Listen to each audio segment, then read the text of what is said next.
cancel হ'ব পাৰে নেকি মেট্ৰিক 2027 পৰীক্ষা ফেব্ৰুৱাৰীত হ'ব লগা মেট্ৰিক পৰীক্ষা তোমালোকৰ পিছুৱাই দিয়া হ'ব নেকি ফেব্ৰুৱাৰীতকৈও দেৰিকৈ হোৱা চান্স আছে নেকি মেট্ৰিক 2027 পৰীক্ষা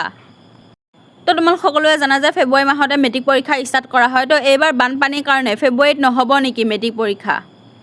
তো মেট্ৰিক 2027 পোষ্টপন হ'ব পাৰে নেকি তো গোটেইখিনি কথা আজি আমি এই ভিডিঅ'টোত ডিছকাছ কৰিম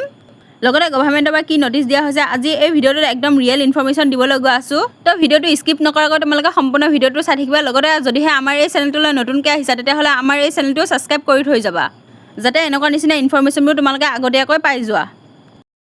তো ছাত্ৰ ছাত্ৰীসকল তোমালোকে জানাই যে আপাৰ আছামৰ অৱস্থা একেবাৰে বেয়া হৈ আছে বানপানীয়ে ভয়ংকৰ পৰিস্থিতিৰ ৰূপ ধাৰণ কৰিছে লগতে এতিয়া লোৱাৰ আছামতো বানপানীৰ আৰম্ভ হৈছে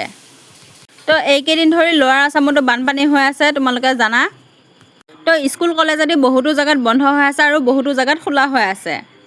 আপাৰ আছামতো মেক্সিমাম স্কুল বন্ধ হৈ আছে পানীত ডুব গৈছে স্কুলবোৰ যাৰ ফলত ষ্টুডেণ্টছে ক্লাছ আদি কৰিব পৰা নাই স্কুললৈ যাব নাই পাৰা তো এতিয়া যিসকল ষ্টুডেণ্টছে মেট্ৰিক 2027 দিব তো সেইসকল ষ্টুডেণ্টছৰ কাৰণে হাফ ইয়াৰলি এক্সাম কেতিয়া হ'ব প্ৰি ফাইনেল এক্সাম কেতিয়া হ'ব আৰু এইখিনি এক্সাম যদি নহয় হাফ ইয়াৰলি আৰু প্ৰি ফাইনেল এক্সাম তেতিয়াহ'লে মেট্ৰিক ফেব্ৰুৱাৰী মাহত পিছুৱাব নেকি তো এইটোৱে এটা বহুত ডাঙৰ কনফিউজন সৃষ্টি হৈছে বানপানীৰ কাৰণে তো যদি বানপানীয়ে হৈ থাকে বানপানী নকমে স্কুল আদি খোলাই নাই তো তোমালোকৰ হাফ ইয়াৰলি এক্সাম কেনেকৈ পাতিব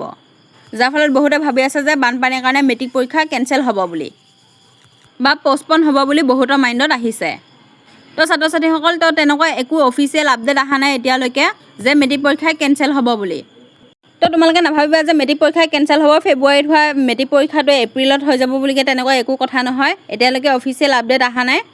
তো তেনেকুৱা যদি কিবা আপডেট আহে আমি তোমালোকক দি দিম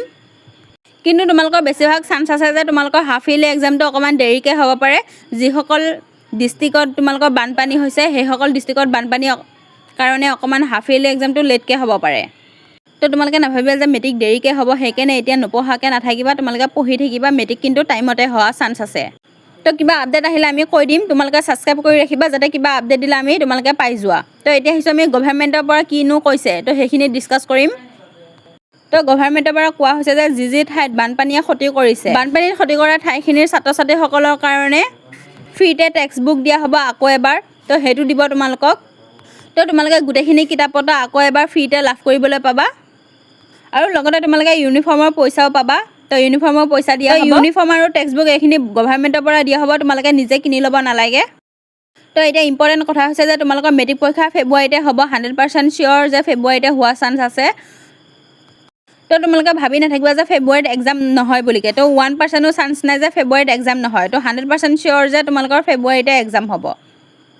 কিন্তু তোমালোকৰ হাফ ইয়াৰলি এক্সাম অকণমান লেটকৈ হ'ব পাৰে কাৰণ যিহেতু বহুতকেইখন ডিষ্ট্ৰিক্টত বানপানী হৈ আছে এতিয়ালৈকেও তো সেইকাৰণে তোমালোকৰ হাফ ইয়াৰলি এক্সামটো অকণমান লেটকৈ কৰি দিব তো তোমালোকে মেট্ৰিকৰ কাৰণে পঢ়ি থাকিবা মেট্ৰিক কিন্তু পিছুৱাই নিদিয়ে তো ইমানতে আছিলে আজি এই ভিডিঅ'টো যদিহে তোমালোকৰ ভিডিঅ'টো ভাল লাগিছে লাইক কৰি দিবা লগতে তোমালোকৰ বন্ধু বান্ধৱীলৈ শ্বেয়াৰ কৰি দিবা আৰু মষ্ট ইম্পৰ্টেণ্ট আমাৰ এই চেনেলটো ছাবস্ক্ৰাইব কৰি থৈ যাবা যাতে এনেকুৱা ধৰণৰ ইনফৰমেশ্যনবোৰ তোমালোকে সোনকালে পাই যোৱা